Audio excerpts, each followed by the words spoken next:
এই ভিডিওটা যারা কমপ্লিট দেখবে তারা রাশি বিজ্ঞানে এক্সপার্ট হয়ে উঠবে, রাশি বিজ্ঞানে আগুন জ্বালিয়ে দেবে, এটুকু কথা দিচ্ছি।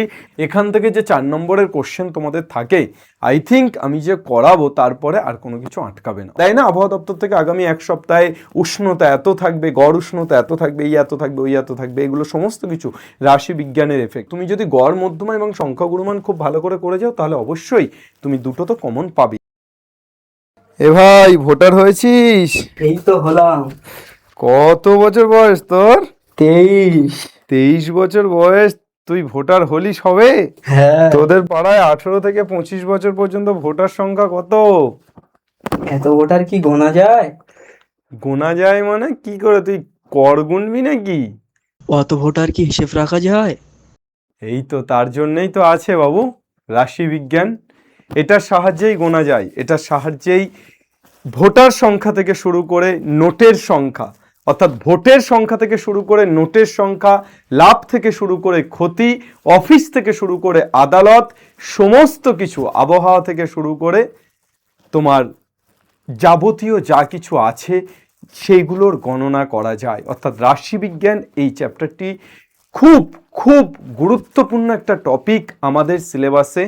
এখন এই মুহূর্তে মাধ্যমিকের জন্য তোমাদের এই রাশিবিজ্ঞান টপিকটা থেকে 8 থেকে 10 নম্বর তো থাকছেই, কিন্তু শুধু নম্বর নয়, তোমাদের আগামী জীবনের জন্য রাশিবিজ্ঞান টপিকটি ভীষণ ভীষণ গুরুত্বপূর্ণ। তাই আজকে আমি তোমাদের রাশিবিজ্ঞানের ওয়ান শট এনেছি। এই রাশিবিজ্ঞানে তোমরা মাধ্যমিক প্রতিটি শিক্ষার্থী এই টপিকটা কমপ্লিট করলে বা এই ক্লাসটি কমপ্লিট করলে এখান থেকে তোমাদের যে দুটো বড় কোশ্চেন থাকে এবং একটা 2 নম্বরের যে কোশ্চেন থাকে এবং বাকি 3টে যে কোশ্চেন থাকে, প্রত্যেকটা কোশ্চেন অ্যান্সার করে আসতে পারবে, কথা দিলাম। তার কারণ আমরা সেভাবেই করানো চেষ্টা করব এই ভিডিওতে। অর্থাৎ এই ভিডিওটা যারা কমপ্লিট দেখবে তারা রাশি বিজ্ঞানে এক্সপার্ট হয়ে উঠবে, রাশি বিজ্ঞানে আগুন জ্বালিয়ে দেবে, এটুকু কথা দিচ্ছি। এবং আগামীতে রাশি বিজ্ঞান তোমাদের জীবনে ওতপ্রোতভাবে জড়িয়ে থাকবে। তোমরা এখন জানো স্ট্যাটিস্টিক্স ইজ এ সাবজেক্ট, তোমরা যেটা নিয়ে পড়াশুনো করলে ভবিষ্যতে খুব ভালো কেরিয়ার গড়ে তুলতে পারো।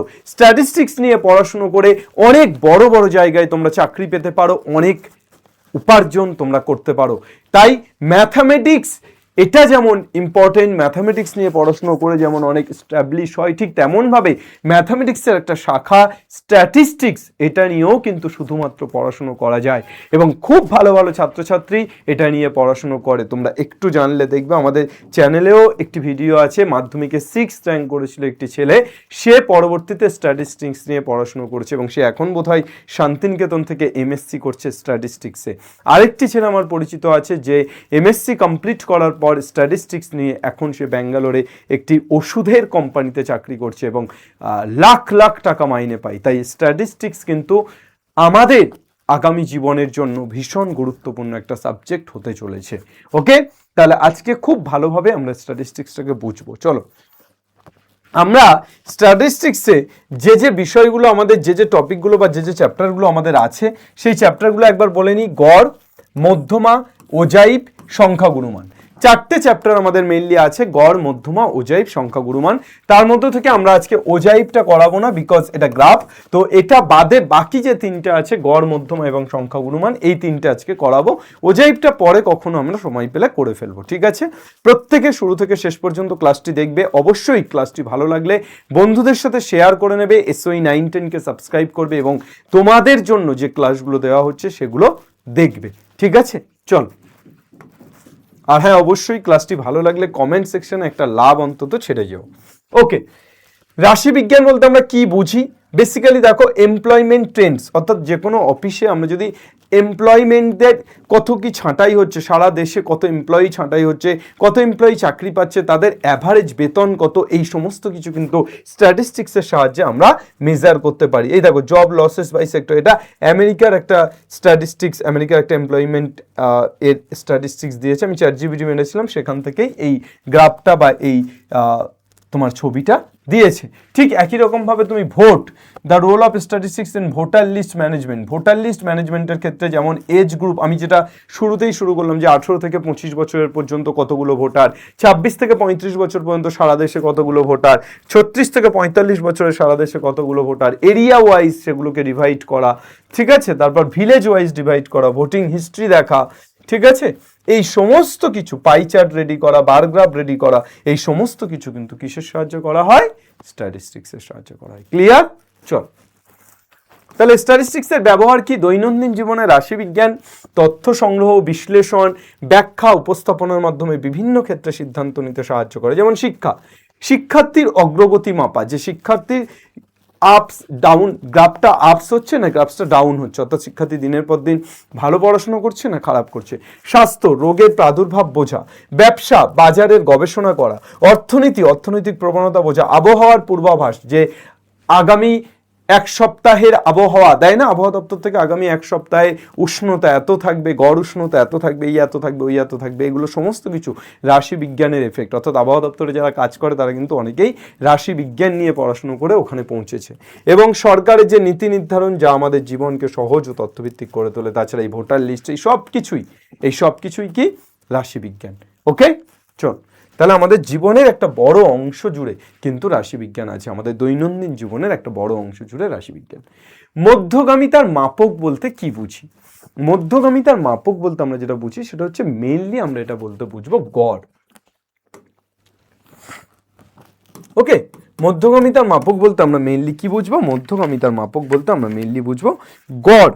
ঠিক আছে, এখানে একটা তোমাদের প্রথম পেজে বইয়ের ডেফিনেশন দিয়েছে, দেখো, কোনো তথ্যের কোনো বিশেষ সংখ্যা যেগুলি সম্পূর্ণ তথ্যের প্রতিনিধিত্ব করে সেগুলি সাধারণত তার কেন্দ্রীয় অবস্থানের কাছাকাছি থাকে, তাই এই বিশেষ সংখ্যাগুলিতে মধ্যগামিতার মাপক।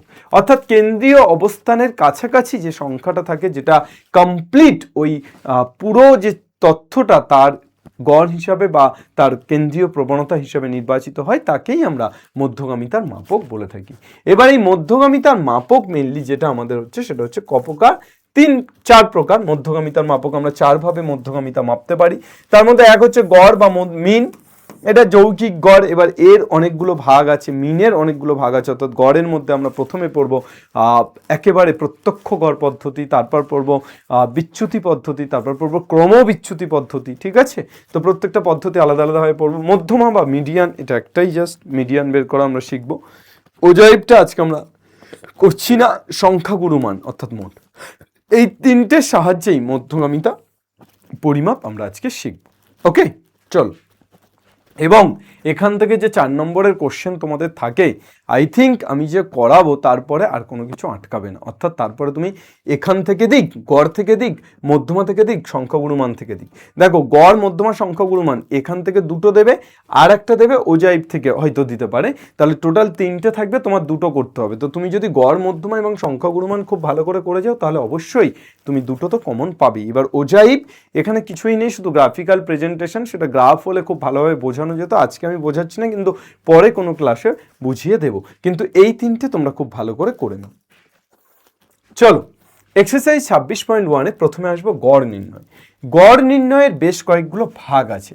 কি কি ভাগ আছে স্যার? গড় নির্ণয়ের ভাগ হচ্ছে, আচ্ছা, গড় নির্ণয় বলতে আমরা মেইনলি বুঝবো যৌগিক গড়।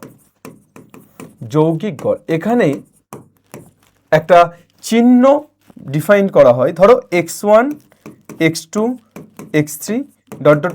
xn, এর যৌগিক গড় কত হবে? এর যৌগিক গড় কত হবে? যৌগিক গড় equal to x1 plus x2 plus ... plus xn পুরোটা বাই n। n সংখ্যক সংখ্যা আছে, তাহলে বাই n। এবার এই যে x1 plus x2 plus ... xn, এটাকে বলা যায় সামেশন অফ xi। এই সামেশন, এটাকে বলা হয় সামেশন বা ক্যাপিটাল সিগমা। এটাকে কি বলা হয়? সামেশন। কি বলা হয়? সামেশন বা ক্যাপিটাল সিগমা। সামেশন বা ক্যাপিটাল সিগমা কি বলা হয়? সামেশন বা ক্যাপিটাল সিগমা। তাহলে summation of xi by n। Is that clear or not? Yes sir, clear. বোঝা গেল না? বোঝা গেছে ঝিঙ্কু? চলো তাহলে আমরা করে ফেলবো টিঙ্কু। চলো তাহলে যৌগিক গড় বোঝা গেল। এবার সামেশন বিষয়টা বোঝা গেলো যে সামেশন মানে অ্যাকচুয়ালি যোগ করা বা সমষ্টি বোঝাচ্ছে, তাই তো, যে x1 থেকে xn পর্যন্ত। তাহলে এখানে সামেশন অফ xi এখানে আমি লিখতেই পারি i ইকুয়াল টু কোথায় 1 থেকে n, অর্থাৎ 1 থেকে n পর্যন্ত গেছে। তুমি 1 2 3 4 করে ডট ডট ডট n পর্যন্ত গেছো। Okay sir. স্যার যৌগিক গড় নির্ণয়ের 3টি পদ্ধতি স্যার। কি কি পদ্ধতি স্যার? যৌগিক গড় নির্ণয়ের যে পদ্ধতিগুলো আছে সেগুলো হচ্ছে প্রথম প্রত্যক্ষ পদ্ধতি, সেকেন্ড হচ্ছে কল্পিত গড় পদ্ধতি বা সংক্ষিপ্ত পদ্ধতি বা বিচ্যুতি পদ্ধতি, অ্যান্ড থার্ড হচ্ছে ক্রমবিচ্যুতি পদ্ধতি, এবং তৃতীয়টা কি? ক্রমবিচ্যুতি পদ্ধতি। তাহলে প্রত্যক্ষ পদ্ধতি আমরা কি শিখব? আমরা শিখব কল্পিত গড় পদ্ধতি এবং আমরা শিখব ক্রমবিচ্যুতি পদ্ধতি। আমরা কিভাবে শিখব?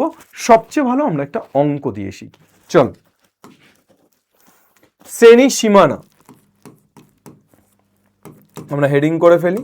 শ্রেণী সীমানা 0 থেকে 10, 10 থেকে 20, 20 থেকে 30, 30 থেকে 40, 40 থেকে পরিসংখ্যা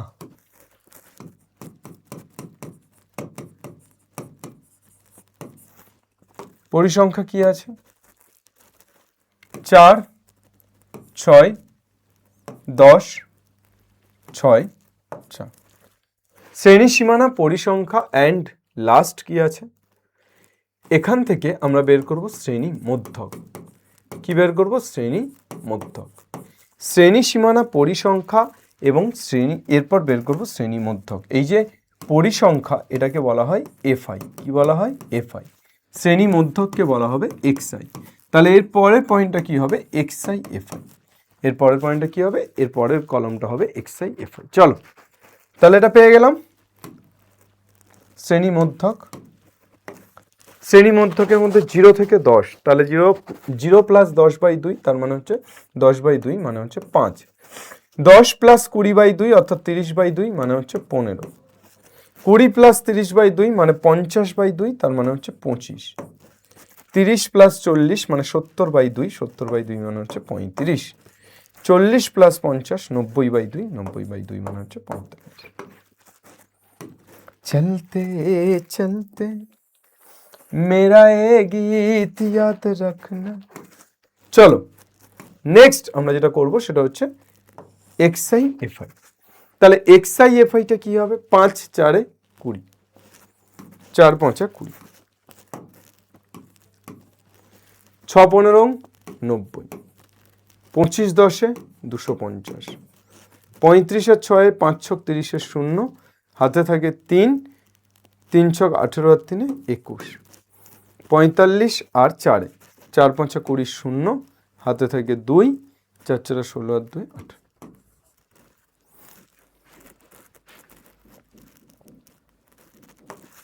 কত পেয়ে যাচ্ছি? Summation of FI. Summation of FI equal to কত হচ্ছে? 4 আর 6 10 আর 10 20 30, আর এখানে summation of x i FI. Summation of x i FI কত হচ্ছে বাবা? সামেশন অফ এক্সআই এফআই হয়ে যাচ্ছে 180 200 200 400 460 আর 80 540 640 640 আর 20 660 660 আর 90 750। তাহলে অতএব যৌগিক গড়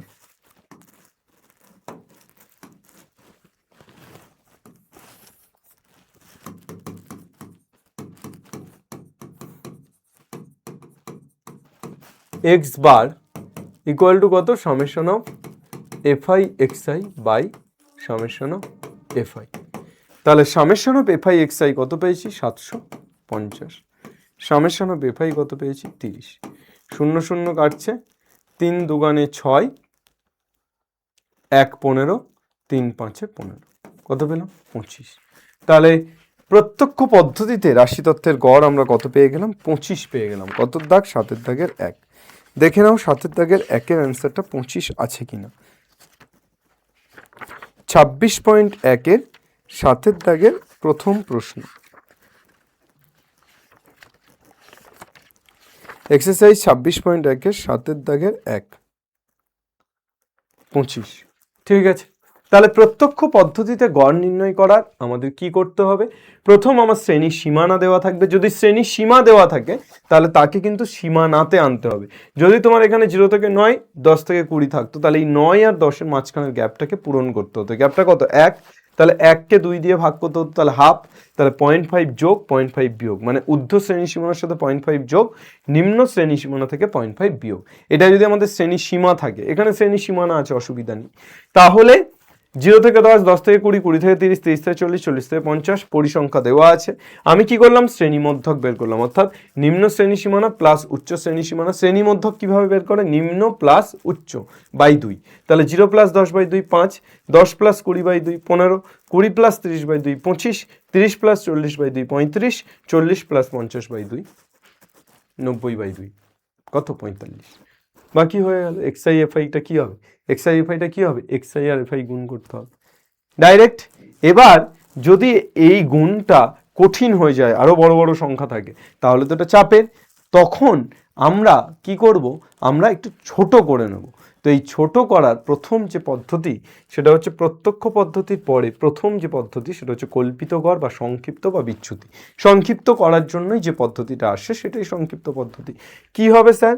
এখানে শুধুমাত্র একটা কলম বেড়ে যাবে, একটা কলম বেড়ে যাবে। শ্রেণী মধ্যকের পরে এক্সআই এর পরে একটা কলম বেড়ে যাবে। সেই কলমটার নাম কি দেব? ডিআই। নাম কি দেব? ডিআই। কি করে বের করছি দেখ, একটা অঙ্ক দেখি। এইটা শ্রেণী সীমানা কি? কল্পিত গড় পদ্ধতি বা সংক্ষিপ্ত পদ্ধতি। শ্রেণী সীমানা, সীমানা ছাড়িয়ে যাব আমরা। 0 থেকে 40, 40 থেকে 80, 80 থেকে 120, 120 থেকে 160, 160 থেকে 200। পরিসংখ্যা, পরিসংখ্যাটা কি? এফআই। কত স্যার? 12, 20, 25, 20, 13। স্যার এরপর শ্রেণী মধ্যক,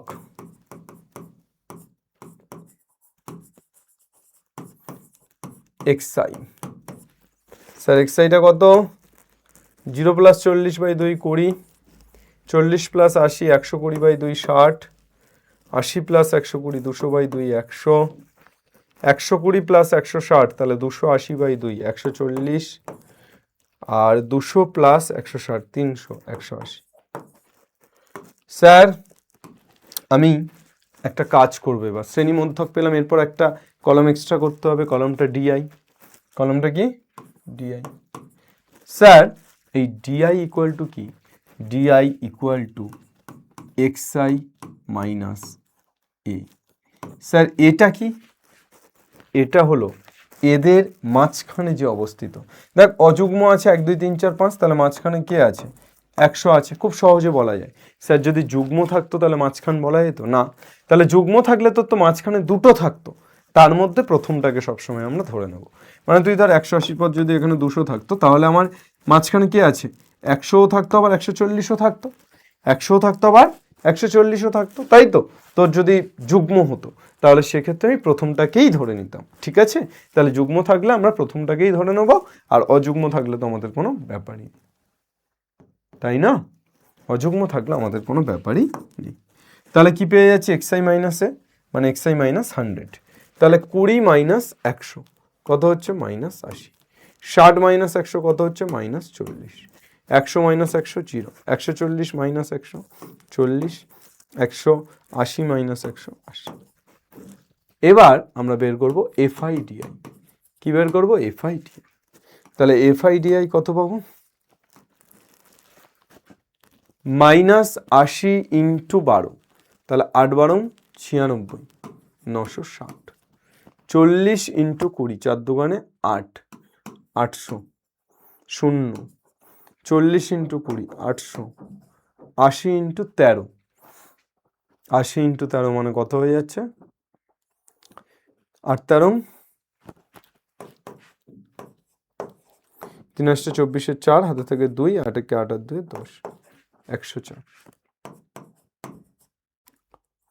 13 ইন্টু 80 তাহলে 104 ইন্টু 1040, 1040, তাহলে কি হয়ে যাচ্ছে?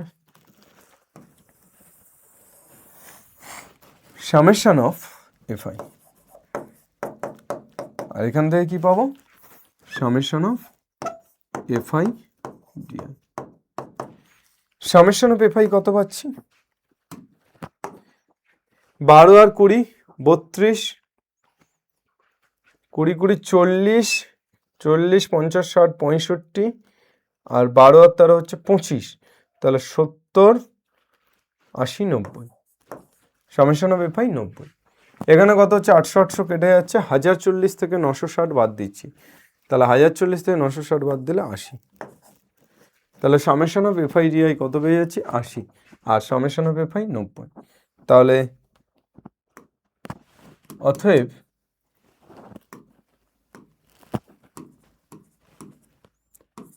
ডি বার ইকুয়াল টু কত? Summation of FI d i by summation of f i. D bar equal to কত? Summation of FI d i by summation of FI. তাহলে এখান থেকে আমরা কি লিখতে পারি?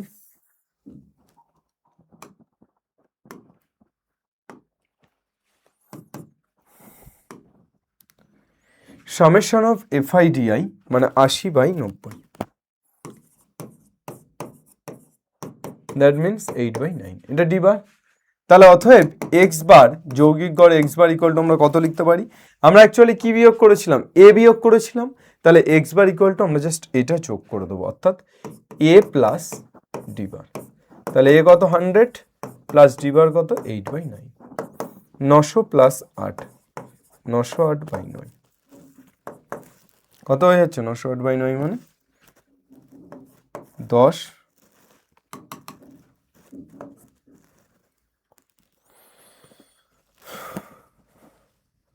900, তাহলে 100.80, তাহলে 9 নং 81, 8 নং 72, তাহলে 8 আবার 8 হচ্ছে 8 9 প্রায়,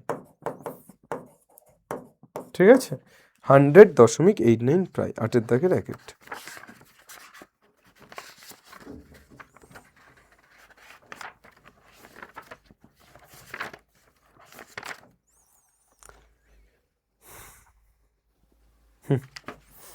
ওকে, চল, বোঝা গেল না? গেল না? হ্যাঁ স্যার বোঝা গেছে, আই থিঙ্ক বোঝা গেছে। এগুলো এই চ্যাপ্টারের ক্যালকুলেশন ছাড়া আর কিচ্ছু নেই। জাস্ট আমি কল্পিত গড় পদ্ধতিতে কি করলাম? একটা কলম বাড়িয়ে দিলাম, জাস্ট ডিআই। কি করলাম? এ বিয়োগ করলাম, তাই জন্য শেষে x bar equal to a plus d bar করে দিলাম। এবার আমরা কি করব? নেক্সট চলে যাব আমরা ক্রমবিচ্যুতি পদ্ধতি।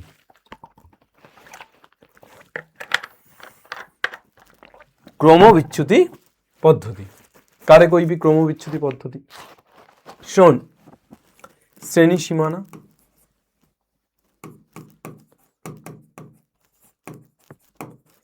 আবার একটা রো বেড়ে যাবে, এই সরি কলম বেড়ে যাবে।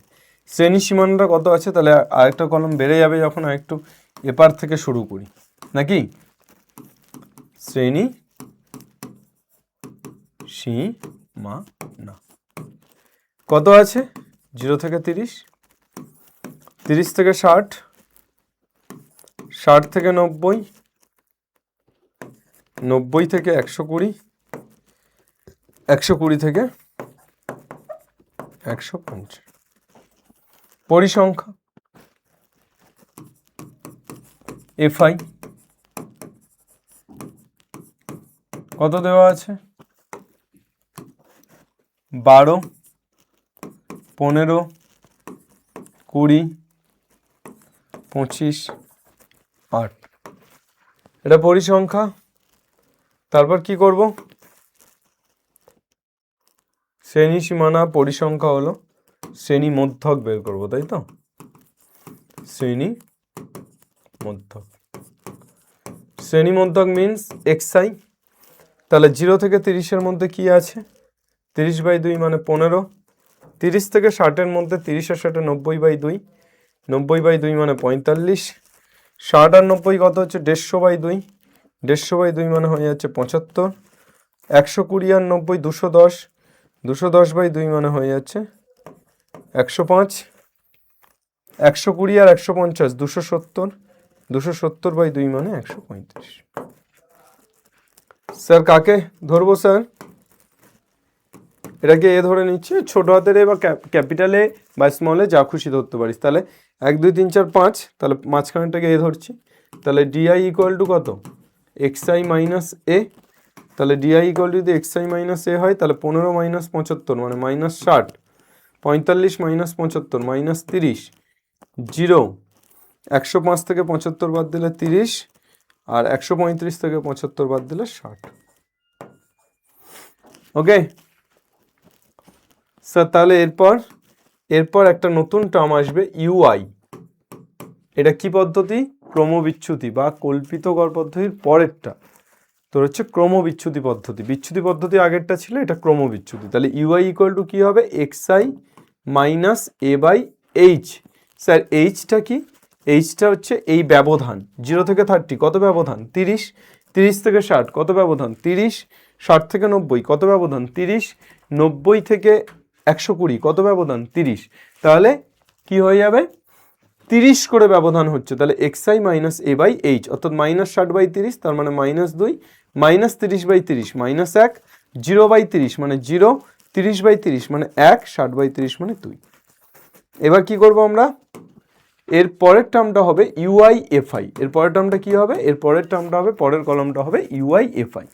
তাহলে UIFI এ এসে আমরা কি করব? UIFI এ আসার পর আমরা যেটা করব সেটা হচ্ছে -2 ইন্টু 12, তাহলে -24, -1 ইন্টু 15, তাহলে কত হচ্ছে? -15। তা ক্যালকুলেশন ইজি করার জন্যই এই পদ্ধতিগুলো।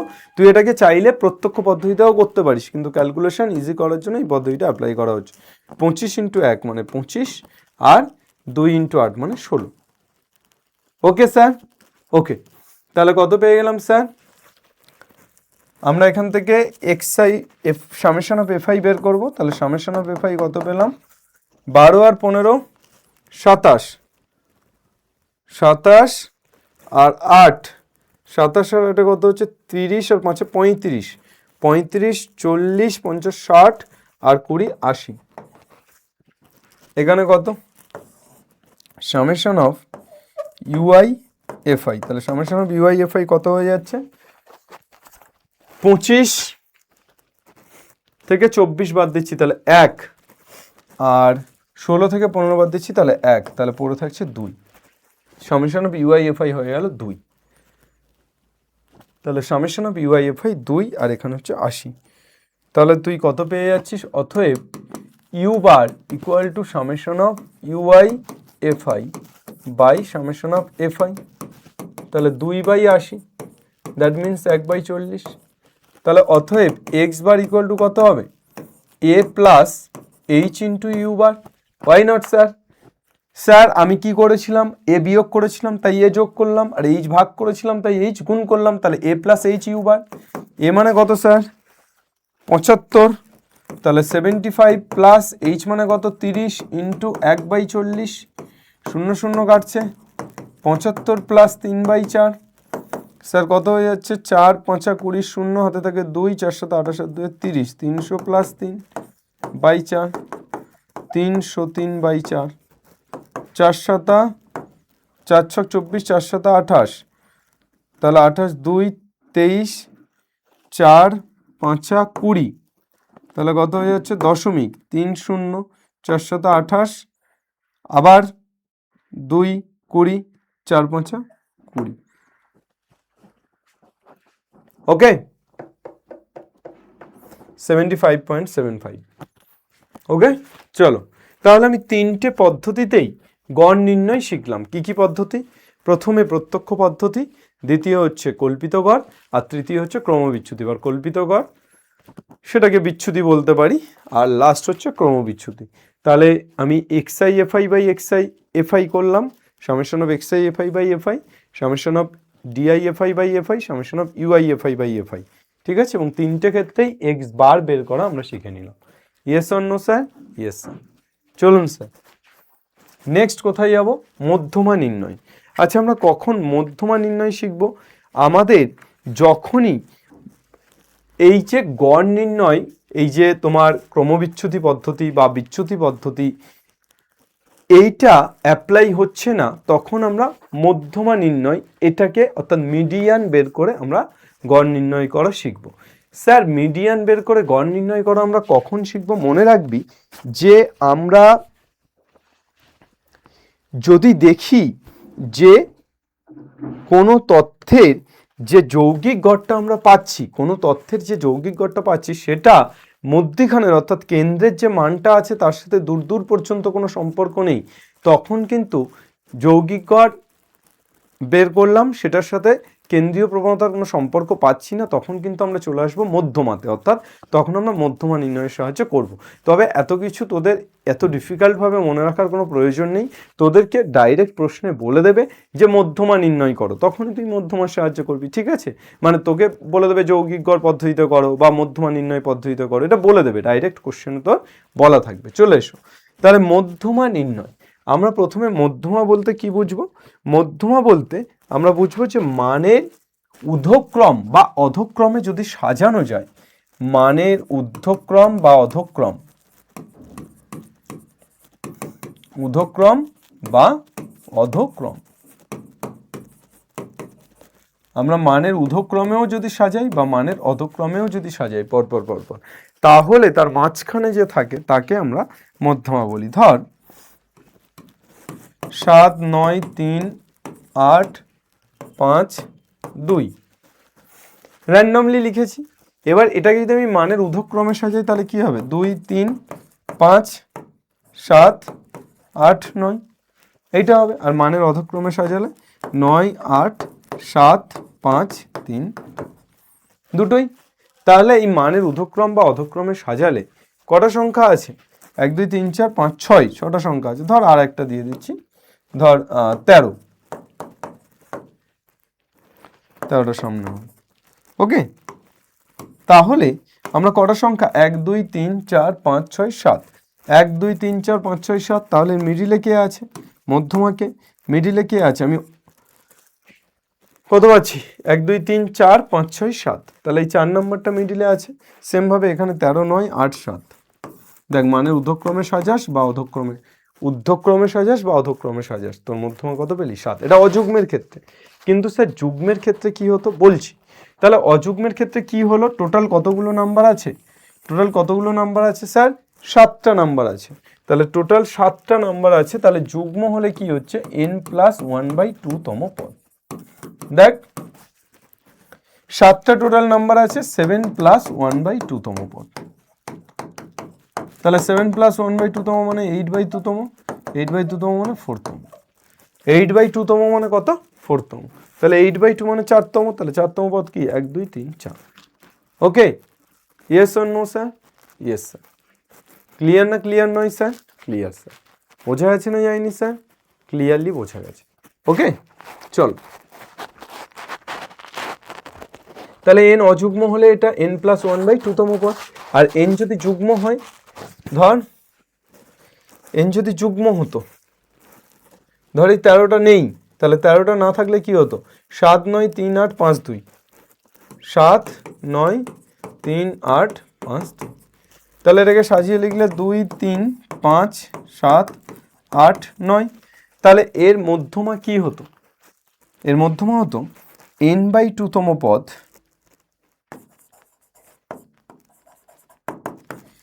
n/2 তম পদ প্লাস n/2 প্লাস 1 তম পদ, এই পুরোটা বাই 2। স্যার কেমন হলো তাহলে? n/2 তম পদ কটা আছে? 6, 6/2 তম পদ মানে 3, টোটাল 6টা আছে তো, তাহলে 6/2, 6/2 মানে কত, 3তম পদ, তাহলে কত হচ্ছে 5, প্লাস n/2 মানে কত, 3তম পদ, তার সাথে 1 যোগ করছি, তাহলে 4তম পদ, অর্থাৎ 7/2, তাহলে 5 + 7/2 মানে কত হয়ে যাচ্ছে, 12/2, দ্যাট মিনস 6, দ্যাট মিনস কত হচ্ছে 6, তাহলে এখানে মধ্যমা কত পেলাম, 6 পেলাম, n যদি যুগ্ম হয়। ওকে, বোঝা গেল না, গেল না, আশা করি বোঝা গেল। তাহলে n যদি অযুগ্ম হয় তাহলে n/2, n + 1/2তম পদটাই হয়ে যাচ্ছে, আর n যদি যুগ্ম হয় তাহলে n/2তম পদ, n মানে কত, এখানে নাম্বারসটা যে কতগুলো সংখ্যা আছে, তাহলে কতগুলো সংখ্যা আছে, 6টা, তাহলে 6/2তম পদ প্লাস 6/2 প্লাস 1তম পদ। ঠিক আছে, চলো নেক্সট। মধ্যমা নির্ণয়ের সূত্রটা কি? মধ্যমা নির্ণয়ের সূত্রটা কি? মধ্যমা equal to L plus n/2 minus CF by F into H, এটাই হচ্ছে মধ্যমা নির্ণয়ের সূত্র। এই সূত্রটা দিয়েই আমরা সমস্ত অঙ্ক করতে পারবো। স্যার, এই যে মধ্যমা নির্ণয়ের সূত্রটা আপনি লেখালেন, এই মধ্যমা নির্ণয়ের সূত্রটা আপনি কোথা থেকে পেলেন, বা এগুলো কি বোঝাচ্ছে, কোনটাকে কি বোঝাচ্ছে? চলো আমরা প্রথমেই মধ্যমা নির্ণয়ের ক্ষেত্রে মধ্যমা শ্রেণী বের করব। এলটা হলো মধ্যমা শ্রেণীর নিম্ন শ্রেণী সীমানা। এল ইকুয়াল টু কি, মধ্যমা যে শ্রেণীটা বের করব, মধ্যমা শ্রেণীর নিম্ন শ্রেণী সীমানা, এটা হচ্ছে এল। ওকে, এরপর কি হবে, n/2, n/2টা কি হবে, যে পরিসংখ্যার অর্ধেক, মোট পরিসংখ্যার অর্ধেক।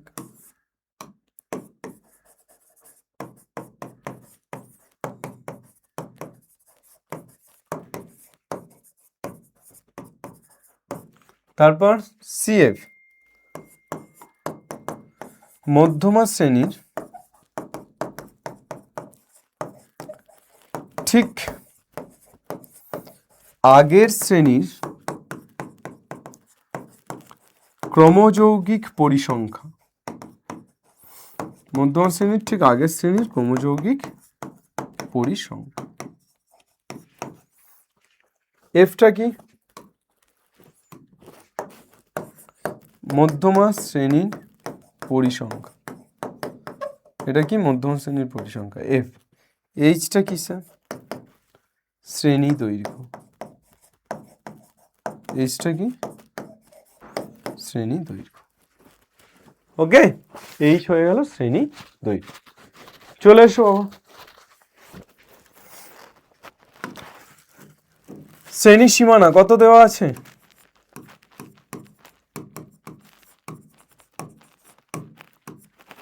5 থেকে 10, 10 থেকে 15, 15 থেকে 20, 20 থেকে 25, 25 থেকে 30, 30 থেকে 35, 35 থেকে 40, 40 থেকে 50 শ্রেণী সীমানা দেওয়া আছে। 35 থেকে 40, 40 থেকে 45।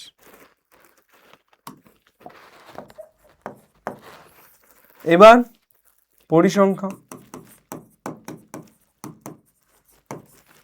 কত দেওয়া আছে, পরিসংখ্যা 5, 6, 15, 10, 5, 6, 15, 10, 5, 4, 3, 2। এইবার এই পরিসংখ্যার পর আমরা শিখব ক্রমযৌগিক পরিসংখ্যা। হেডিং করব কি, ক্রমযৌগিক পরিসংখ্যা, ক্রমযৌগিক পরিসংখ্যা। इसको कैसे निकालेंगे बाबा, ক্রমযৌগিক পরিসংখ্যাকে কিভাবে বের করব? দেখ, 5 থেকে 10-এর মধ্যে, অর্থাৎ 10-এর থেকে ছোট কত, 5। তারপর 10 থেকে 15-এর মধ্যে কজন আছে, 6 জন। কিন্তু আমি যদি বলি 15-এর থেকে কম কজন আছে, তখন কিন্তু এই 5 যোগ 6, কেন, 10-এর কম 5 জন অলরেডি আছে, আর 15-এর কম 6 জন, তাহলে 10 থেকে 15-এর মধ্যে 6 জন, আর 10-এর কম 5 জন, তাহলে টোটাল কত হয়ে গেল? 5 যোগ 6 11। সেমভাবে 20-এর কম যদি আমরা বলি, তাহলে 20-এর কম মানে কি? 20-এর কম মানে 15-এর কম যারা আছে তারা তো থাকবেই, তার সাথে 15 থেকে 20টা হয়ে যাবে। তাহলে 20-এর কম কত হচ্ছে? 11 যোগ 15, মানে 15-এর কম 11 জন, আর 15 থেকে 20-এর মধ্যে 15 জন, তাহলে টোটাল হয়ে যাচ্ছে 26। সেমভাবে তোমার 26 যোগ 10 কত হচ্ছে? 36, 36 যোগ 5 কত হচ্ছে? 41, 41 যোগ 4 কত হচ্ছে? 45, 45 যোগ 3 কত হচ্ছে? 48, আর 48 যোগ 2 কত হচ্ছে? 50। তাহলে n ইকুয়াল টু কত পাচ্ছি? n equal to 50। তাহলে n ইকুয়াল টু আমরা কত পেলাম? n ইকুয়াল টু পেলাম 50। এবার n ইকুয়াল টু যে 50 পেলাম, আমরা এখান থেকে যেটা বের করব, যে আমরা n ইকুয়াল টু পেয়ে গেলাম 50, এখান থেকে আমরা বের করব n/2। n/2 ইকুয়াল টু কত? 50/2, দ্যাট মিনস 25। n/2 কত পাচ্ছি? n/2 25 পাচ্ছি। এবার কি করবো স্যার? n/2 তো 25 পেয়ে গেলাম। अभी না যাও ছোড়কার, এ দিল अभी ভাড়া নেই। n/2 25, এই 25টা আমাকে দেখতে হবে কার মধ্যে পড়ছে। 25 হচ্ছে, তাহলে 25-এর থেকে বড় কি আছে? 26। তাহলে এই 26টা কার মধ্যে আছে? 3 নাম্বার, 15 থেকে 20। তাহলে অতএব মধ্যমা শ্রেণী হলো 15 থেকে 20।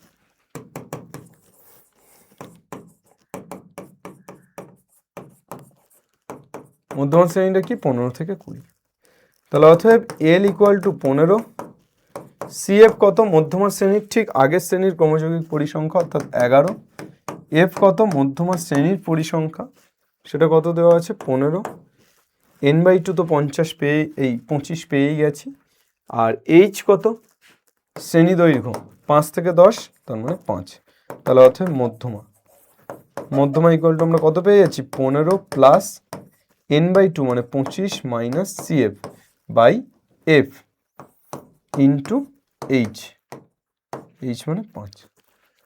তাহলে 15 প্লাস 25 থেকে 11 বাদ দিলে 14/15 ইন্টু 5, তাহলে 5 দিয়ে কাটলে 15-কে 3, তাহলে 14/3। তাহলে 15 প্লাস 14/3, 15 প্লাস 14/3 হয়ে গেল। করে লিজিয়ে বেটা, কত হচ্ছে দেখো? 14/3 মানে কত? 3 4 12, 14/3, 3 4 12, 2 হচ্ছে, তাহলে পয়েন্ট দিলে 20, 3 ছক 18, 4.67 ওই প্রায়, তাহলে 4.67, 15 প্লাস 4.67 মানে 19.67 প্রায়, 19.67 প্রায়। ওকে, বলো।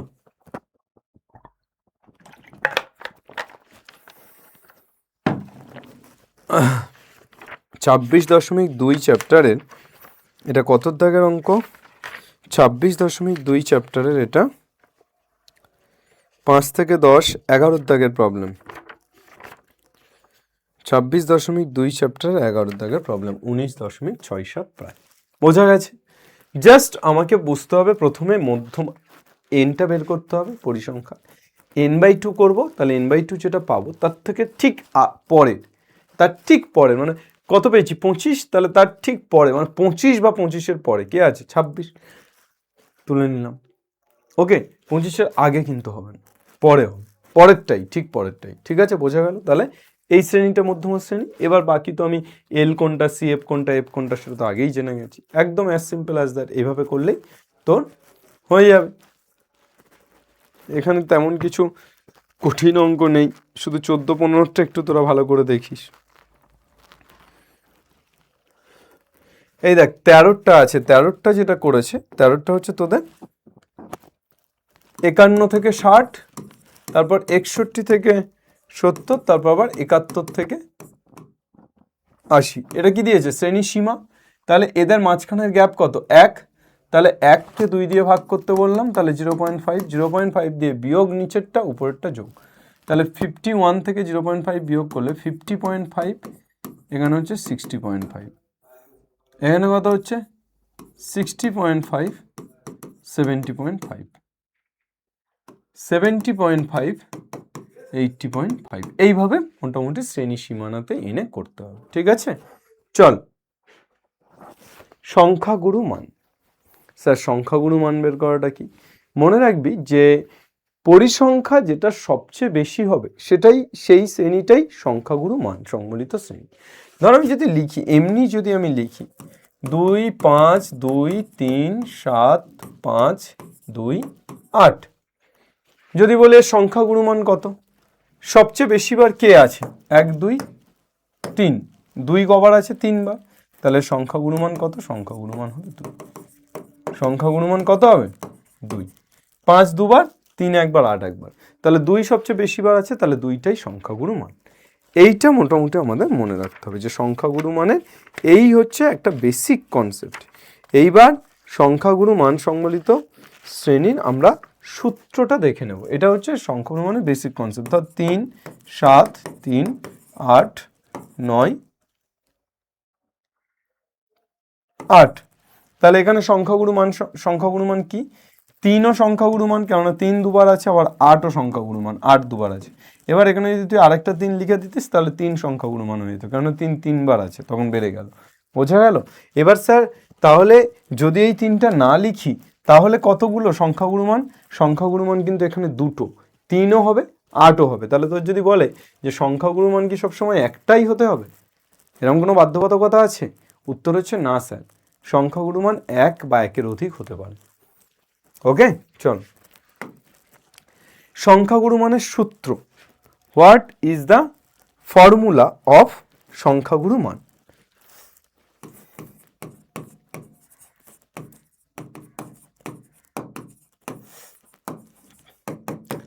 L plus f1 minus f0 by 2f1 minus f0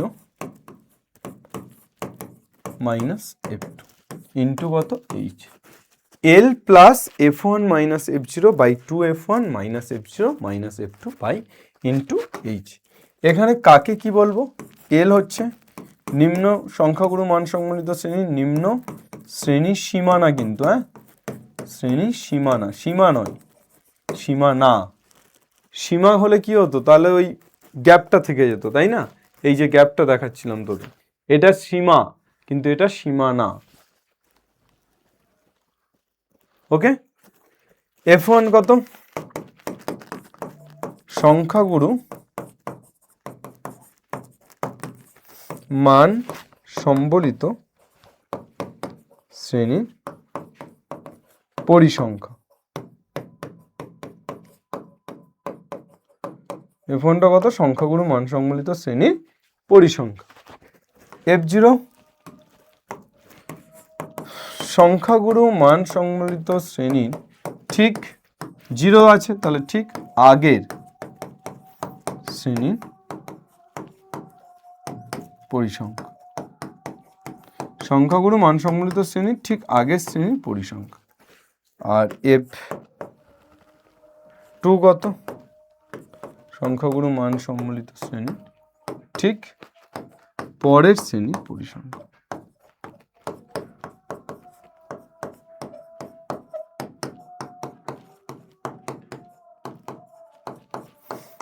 তাহলে একটা আগের শ্রেণী যেটা f0 বলছি, আর একটা পরের শ্রেণী যেটাকে আমরা f2 বলছি। তাহলে চল একটা অঙ্ক দেখি। নম্বর কত দেওয়া আছে? নম্বর 0 থেকে 5, 5 থেকে 10, 10 থেকে 15, 15 থেকে 20, 20 থেকে 25, 25 থেকে 30, 30 থেকে 35,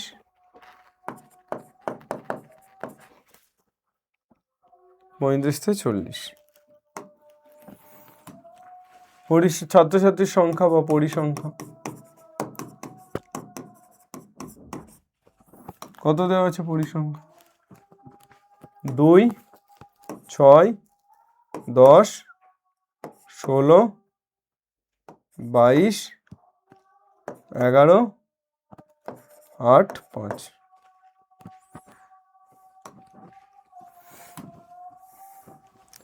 क्या करोगे?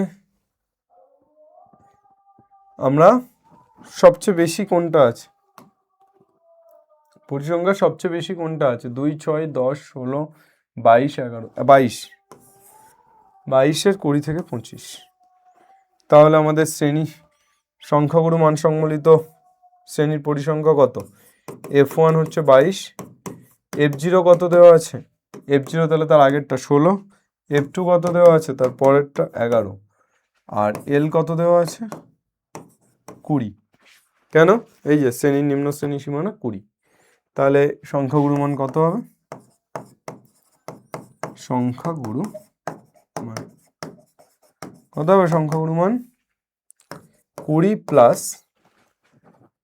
L plus F1 minus F0, 22 minus 16, 2F1 44 minus F0 minus F2। H কত? 0 থেকে 5, দৈর্ঘ্যটা 5। ক্যালকুলেশন করে নাও, কত হচ্ছে? ক্যালকুলেশন করে 20 প্লাস 22 থেকে 16 বাদ দিলে 4 আর 2 6, 44 থেকে 16 বাদ দিলে 20, 4, 20, 24 আর 4 28, 28 থেকে 11 বাদ দিলে 28 থেকে 10 বাদ দিলে 18, বাদ দিলে 17 ইন্টু 5। চলো ক্যালকুলেট করে নাও। 5 30/17, তাহলে 20 প্লাস 30/17, 30/17 মানে 1 পয়েন্ট সামথিং। ঠিক আছে, চলো তাহলে মোটামুটি সংখ্যাগুরু মান পর্যন্ত তোমাদের এনে দিলাম। তাহলে তোমরা একটা চাইছিলে যে রাশিবিজ্ঞানের একটা ওয়ান শট আনুন, রাশিবিজ্ঞানের ওয়ান শট এনে দিলাম এবং সেখানে তোমাদের সমস্ত ফর্মুলা এবং কিভাবে সেই ফর্মুলাগুলো অ্যাপ্লাই হচ্ছে কি অঙ্কের ক্ষেত্রে সেটাও দেখিয়ে দিলাম। আশা করছি এইটা দেখে নিলে তোমরা এক্সারসাইজের সব অঙ্কই করতে পারবে। তাহলে এখান থেকে আমাদের যে দুটো বড় কোশ্চেন থাকছে এবং একটা 2 নম্বরের এবং বাকি 3টে 1 নম্বরের কোশ্চেন থাকছে, আশা করছি তোমরা একটু ভালো করে চ্যাপ্টারটা যদি নিজেরা দেখে নাও পেরে যাবে। ঠিক আছে, থ্যাংক ইউ এভরিওয়ান। কেমন লাগলো আরও একবার কিন্তু কমেন্টে লিখে জানিও। SOE 910 প্রথম এসে থাকলে চ্যানেলটিকে সাবস্ক্রাইব করে দিও। ওকে, চলো, আর অবশ্যই এই ভিডিওটিকে শেয়ার করে নিও বন্ধুদের সাথে। Thank you, tata bye bye. চলো, বাংলা পড়বে, শিখবে এবং জিতবে। জয় হিন্দ।